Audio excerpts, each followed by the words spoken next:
This is Neil's Han Dynasty coming to you live from the Imperial basement of the Han Dynasty. We're going to report to you some news today, so it's Neil's News Network from Neil's Han Dynasty. Please like, share, and subscribe. Be kind, helpful, and grateful. Shh, kitty cats are asleep. Buy some silver, some platinum, and some crystallized osmium. I just can't get away from sleeping kitty cats. And be kind, helpful, and grateful because it's better than being a jerk. Hey, on the west coast of America, you guys get ready for some pull your floaties out. We might be having a tsunami. What do I mean, Neil? This is from Mr. MBB 333333333 27 minutes ago. First of its kind. Mega quake warning. Dun dun dun. Yeah, interesting shit. Situation. We talked about that at the beginning of the video. We have seen our first mega earthquake warning, I think, ever from an official agency over in Japan. Just a few hours ago, there was a 7.1 magnitude earthquake off the coast of Japan down in southern. That is a 7.1 earthquake. California would be rocked to heavens and back with a quake that size, and this is in Japan.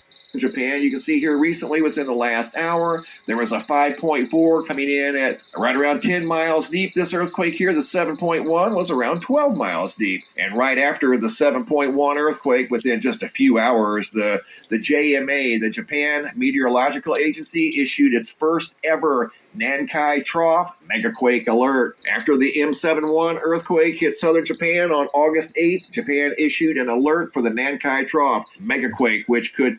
Nankai Trough is a very, very significant place to have a mega earthquake. He'll show you here in a minute the geography of it.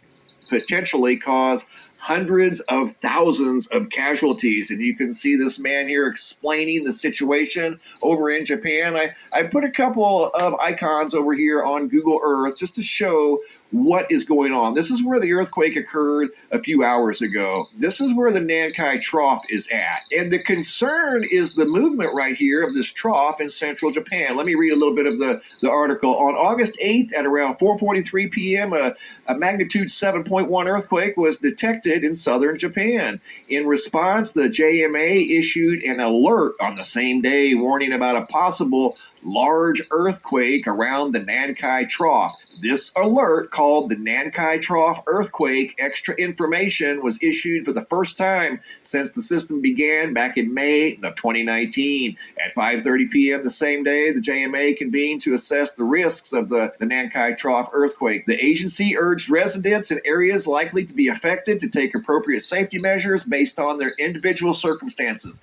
A Nankai Trough megaquake refers to a potentially massive earthquake that could occur along the Nankai Trough, where the underlying fault system has historically caused catastrophic earthquakes. The Nankai Trough is a shallow ocean trench extending from the Tokai region to the Kaishu region along the Pacific coast. It's where the Philippine Sea Plate subducts beneath the continental plate on which the Japanese island sits. The boundary between these two plates has repeatedly slipped, causing megaquakes of M80 or greater historically. So this is a really big deal. Right here is the exact location they're talking about of the Nankai Trough, right here in this location that I've highlighted on Google Earth. Let me tilt this a little bit so you can get a little bit better view of the location. You can see. Okay, right here, you can see it's coming across. Here is where the earthquake zone is. All this land here, that's like several 1,000 foot. If all this gives way to a big earthquake and slides down into this trough right here, a majority of this land right here is going to slide with it, taking hundreds of thousands of people with it.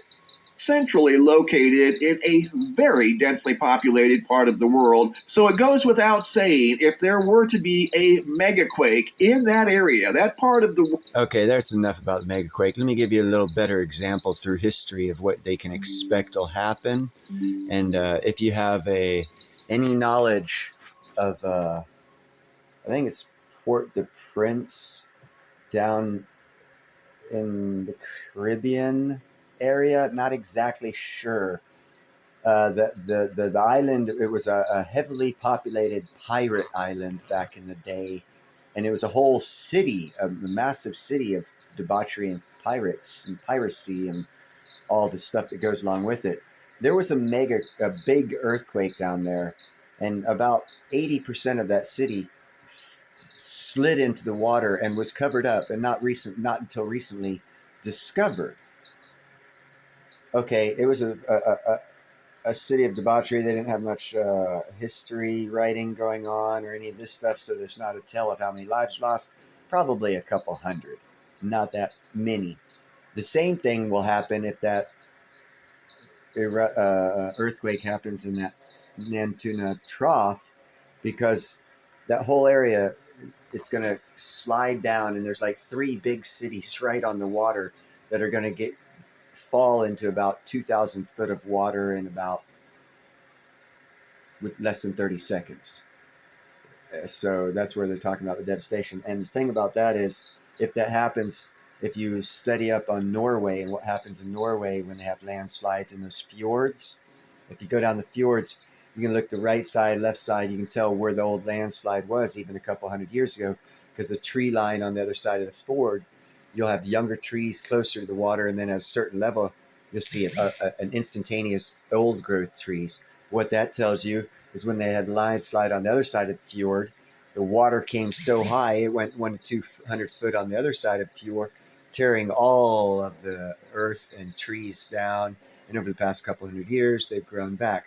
That same thing happens on a larger scale. Put the Pacific Ocean in between that fjord, and you can see what will happen to California, Mexico, Washington, Oregon, Canada, Hawaii, and any other place in there. They're going to get swamped with like about 200-foot wave, 300-foot wave. So, having said this, if you live on the west coast of the North American continent, all the way to the South American continent, I guess, when they say a tsunami warning and they tell you about a 7 or 8 pointer that went off over in Japan in that trough area, grab your crap and get the hell away from the waterfront, and get in a couple miles and a couple 100 foot up if at all possible. Have a to-go bag ready for extreme scenarios like that, because if they just issued that warning, it doesn't mean it's going to happen. It means the conditions are right. It could be another 100, 200, 300 years before it happens. It could happen in 5 minutes.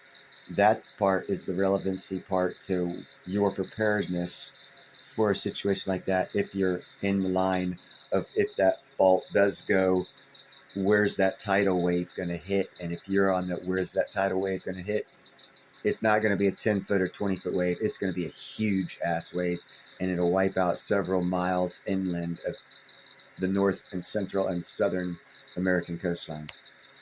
Don't mean to make you all worry. Have a great day. Talk to you later.